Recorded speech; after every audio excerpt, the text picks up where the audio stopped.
Buen día, mi nombre es Néstor Ismael, estoy estudiando en el Técnico Superior Universitario. A continuación hablaremos de las emergencias respiratorias, así como las emergencias metabólicas y endocrinas y emergencias neurológicas.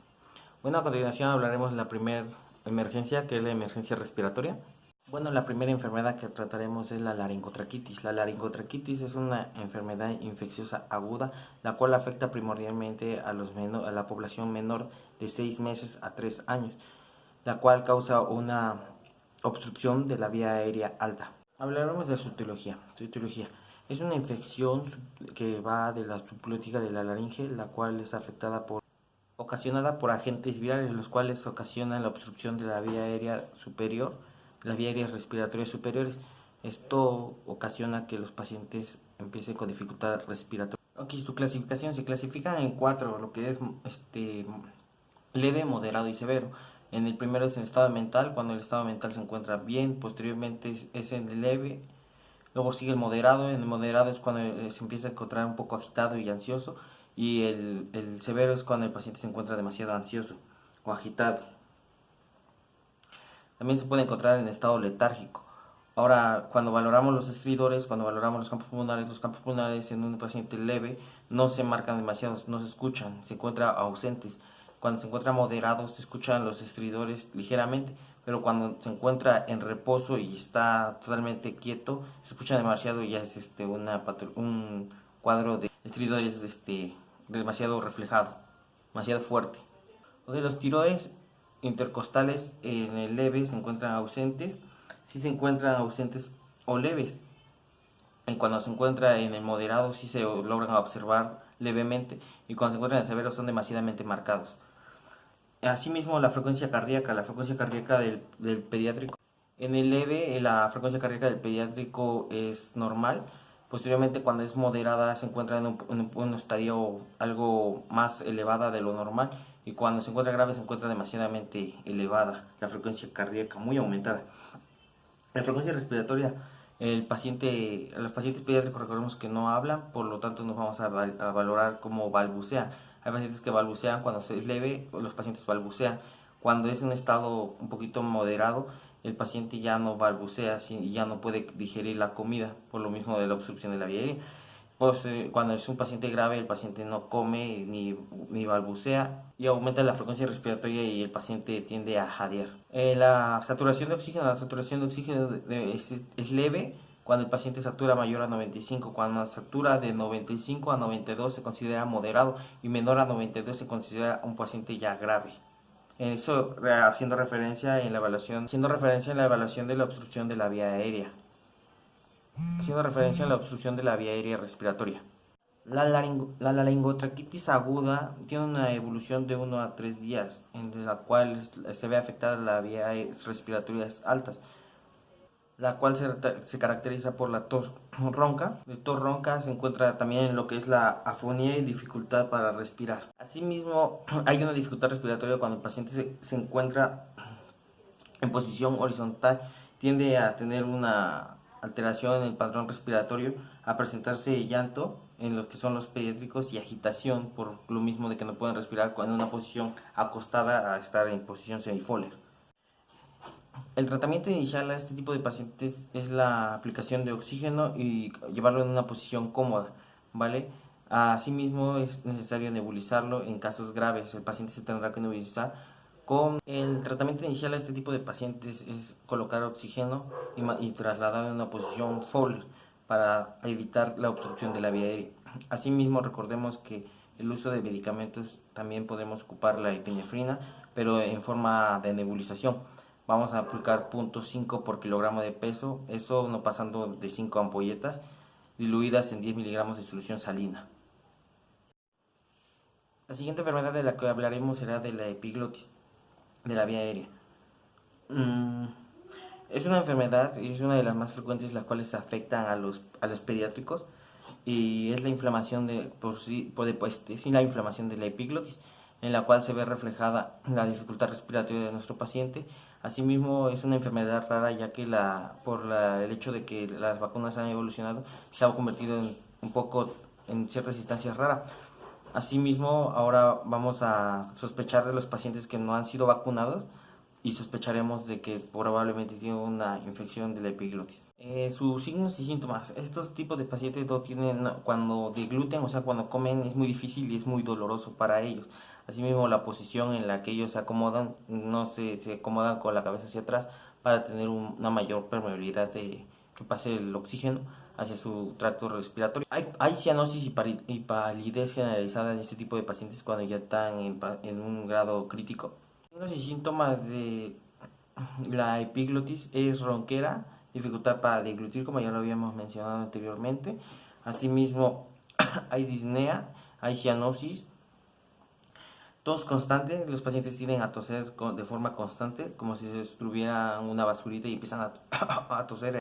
Y asimismo presentan inquietud al momento de encontrarse pequeños, se encuentran inquietos, ansiosos y tienden a llorar y a llorar. Seguiremos con la siguiente enfermedad que afecta a los niños, es la bronquiolitis. La bronquiolitis es una enfermedad de la vía aérea respiratoria, la cual viene de una vía aérea, la más diminuta llamada bronquiolos.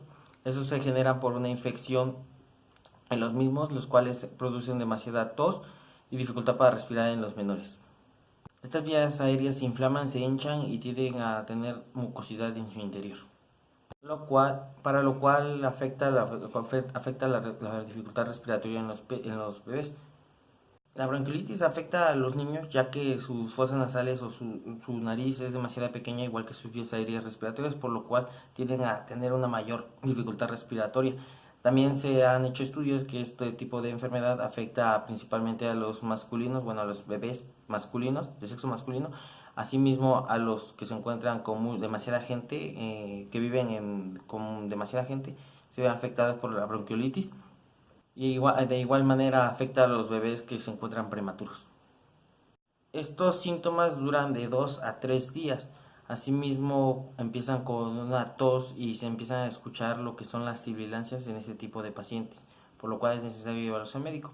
El tratamiento inicial que le brindaremos a este tipo de pacientes es oxígeno y trasladarlo en una posición cómoda, ya que como nosotros vemos y hemos visto a los pacientes, este tipo de pacientes tienden a ser demasiado ansiosos porque no pueden respirar. Lo mejor es colocarle unas puntas nasales y en caso de que no la tolere le colocaríamos una mascarilla simple a bajo litros por minuto. A continuación hablaremos de la neumonía. La neumonía es una infección aguda del parenquima pulmonar, el cual afecta a los pacientes que no se encuentran hospitalizados o que no han estado hospitalizados, y ahí empieza con la presencia de fiebre. Este tipo de pacientes se descarta cuando se realiza una radiografía en el cual se puede observar cómo se encuentra la mucosidad dentro de los pulmones. La neumonía se clasifica en 3 grandes síndromes, lo que es la típica, la bacteriana y la atípica. En muchas ocasiones es difícil diferenciar en todos los tipos de neumonía adquirida entre la comunidad, por lo que se ha establecido un algoritmo para establecer por medio de diagnósticos basándose en criterios. Para hacer un diagnóstico diferencial entre neumonía típica y atípica, debemos de tener en cuenta que la temperatura debe ser mayor a 39 grados y aparece de forma brusca. Asimismo, cuando realiza una auscultación de los pulmones, se escuchan estertores y todo esto se puede consolidar con una radiografía de consolidación. Tratamiento a brindar a este tipo de pacientes. Los pacientes pediátricos tienden a tener dificultad respiratoria y por ende tienden a no quererse acostar, por lo cual es recomendable que lo lleve la madre o acostarlo en una posición cómoda, en una posición semifolia, para que puedan poder respirar los pacientes. Este tipo de pacientes es necesario colocarle y administrarle oxígeno suplementario. No debe de ser demasiado oxígeno porque podríamos barrer el CO2. Este tipo de pacientes al igual se pueden realizar una nebulización con lo que es por medio de utilización médica de lo que es con la dosis de la epinefrina. Asimismo podemos ocupar lo que es el salbutamol y manejar un disparo de salbutamol de 100 a 114 microgramos una dosis cada 6 horas. Pero para iniciar realizaríamos un disparo y valoraríamos sus signos y síntomas antes y después del disparo realizado. A continuación hablaremos de lo que son las emergencias endocrinas y metabólicas. Hablaremos de lo que es la diabetes mellitus en pacientes pediátricos. La diabetes mellitus la diabetes en pacientes pediátricos. La diabetes en pacientes pediátricos es la producción escasa o nula de la que es la insulina, por lo cual este tipo de pacientes tienden a tener hiperglucemias o hipoglucemias. Para diagnosticar este tipo de pacientes es muy constante que se diferencian en dos tipos: el tipo 1 que da a los pacientes jóvenes de 1 hasta la adolescencia, y el tipo 2 que da a pacientes ya grandes por la falta de insulina, por la falta de producción de insulina. Asimismo, este tipo de pacientes o estos tipos de pacientes tienden a generar cuadros. El cuadro más principal, el que realizan este tipo de pacientes para diagnosticarlos, es polifagia, poliluria y polidipsia. Polifagia, el hambre excesiva. Polidipsia es que los pacientes, estos tipos de pacientes tienden a tener que tomar demasiada agua, les da demasiada sed. Y polifagia, polidipsia y poliuria, este tipo de pacientes tienden a ir a orinar demasiado, por lo cual es necesario descartar a este tipo de pacientes realizándoles un control por medio de la toma de glicemia capilar. Se les tiene que tomar una glicemia capilar, esta tiene que tener un control de 100 a 125. ¿Cómo diagnosticar, cómo saber si nuestro paciente tiene una hiperglucemia o una hipoglucemia? Este tipo de pacientes se tiene que tener un control por medio de un glucómetro, el cual nos va a determinar qué parámetros maneja de azúcar en la sangre. Asimismo, saber qué tipo de medicamento toma este paciente nos ayudará a saber si ya se lo tomó o no se lo tomó. Es de igual manera, debemos de también saber sus signos y síntomas de una paciente con datos de una hipoglucemia o una hiperglucemia. Los datos de una hipoglucemia de un paciente pediátrico vamos a encontrar lo que es lo mismo que en un adulto: diaforesis. En este caso, los pacientes pediátricos van a estar letárgicos, no van a poder mover, van a estar quietecitos, somnolientos. Necesitamos tomarles una glicemia capilar. La glicemia capilar se toma en lo que es la extremidad del dedo gordo del pie. Posteriormente tomamos la glicemia capilar, damos los datos de más o menos el parámetro que está manejando en ese tipo de pacientes, y diagnosticamos si es una hiperglucemia o una hipoglucemia. El tratamiento a brindar a este tipo de pacientes, dependiendo si el paciente tiene una hipoglucemia, se necesita canalizar al paciente con una solución glucosa. En caso de que nuestro paciente presente una hiperglucemia o una cetoacidosis diabética, necesitamos administrarle insulina. Al igual, este tipo de insulina se tiene que tratar por medio de peso del paciente. También debemos de canalizar a nuestro paciente con una solución salina, a nuestro paciente con una hiperglucemia, ya que estos tipos de pacientes tienden a tener una deshidratación severa, recordando que también en los pacientes pediátricos una deshidratación severa podría caernos en un shock hipovolémico. Continuaremos ahora con lo que es la cetoacidosis. La cetoacidosis es una fase de la diabetes mellitus tipo 1 en pacientes pediátricos. Las cetoacidosis son parámetros altos elevados de la glicemia capilar. En este tipo de pacientes, el paciente tiende a tener deshidratación, estar en estado letárgico. La cetoacidosis afecta entre un 35 o un 45% de los niños. ¿Vale? Ahora hablaremos de lo que es sus signos y síntomas. Los signos y síntomas de estos tipos de pacientes en las primeras 24 horas es una sed excesiva, ganas de ir a orinar demasiado, olor a frutos secos o cetonas. También asimismo dolor abdominal, dificultad respiratoria en este tipo de pacientes. Cuando ya lo están presentando en las primeras 24 horas, se puede dar uno cuenta de cómo es. Por eso es importante preguntar a los padres cómo se encuentra su niño, si ha orinado constantemente, que ha tenido mucha sed, cómo es su olor, así de por sí ha olido, etcétera. Esto es para determinar cómo está nuestro paciente, si está presentando una cetoacidosis o no. El tratamiento a brindar a este tipo de pacientes que presentan una cetoacidosis diabética es la administración de oxígeno suplementario con una mascarilla simple, valorar los signos vitales de nuestro paciente, a realizar la colocación y permeabilidad de un acceso venoso con una solución cloruro de sodio. Asimismo, en caso de que el paciente ya tenga precargada o predeterminada la insulina y no se le haya aplicado, aplicar la insulina, el tipo de insulina que se le administra a este tipo de paciente, a pedir autorización médica y solicitar el apoyo de la dosis que se le va a administrar a este paciente. Hablaremos del estado hiperosmolar. El estado hiperosmolar es una complicación de la diabetes mellitus por altos niveles de glucosa, altos niveles de glucosa en la sangre, los cuales conllevan a una deshidratación excesiva, asimismo a un coma diabético. Este tipo de pacientes se debe de tratar de una forma rápida y oportuna, ya que de no tratarse podrían llegar a la muerte. Hiperosmolar es una cantidad de glucosa que rebasa los 600 de toma de glicemia capilar. Asimismo, es con una osmolaridad superior a los 330.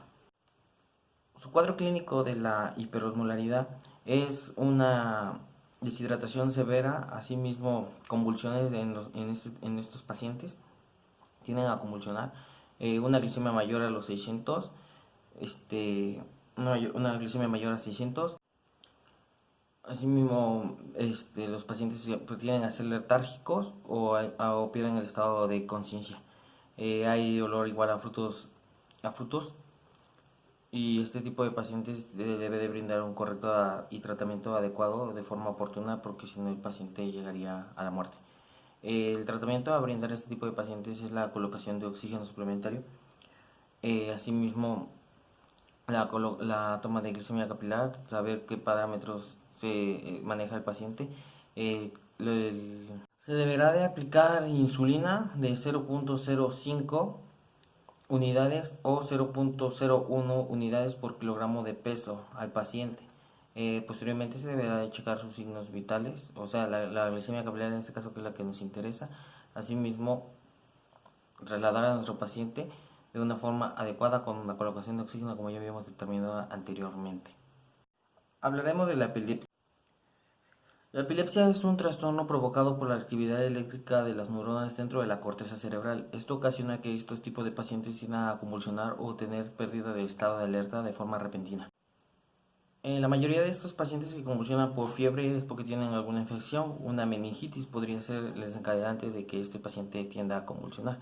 El tratamiento o cómo determinar si nuestro paciente convulsionó: la mayoría de estos pacientes tienden a tener relajación de esfínteres. Asimismo, los pacientes tienden a perder la mirada, o pueden quedarse pueden estar convulsionando mirando fijamente algún objeto, o mamás o el papá. La mayoría de estos puede ser, como ya habíamos mencionado anteriormente, pero esto puede generarse por un traumatismo craneal o por una caída, puede tender a convulsionar el paciente. El tratamiento a brindar a este tipo de pacientes que convulsionan de una forma constante es la colocación de oxígeno suplementario, ya que este tipo de paciente requiere de oxígeno. Asimismo, si podemos de colocar un acceso intravenoso para la administración de medicamentos como lo que es el diazepam, para que nuestro paciente tienda a tener una sedación, y en este caso, cada vez que convulsiona un paciente hay deterioro de neuronas, las neuronas mueren, por lo cual nosotros necesitamos que nuestro paciente deje de convulsionar. Bueno, esos fueron las emergencias pediátricas las cuales tratamos el día de hoy. Gracias por su atención.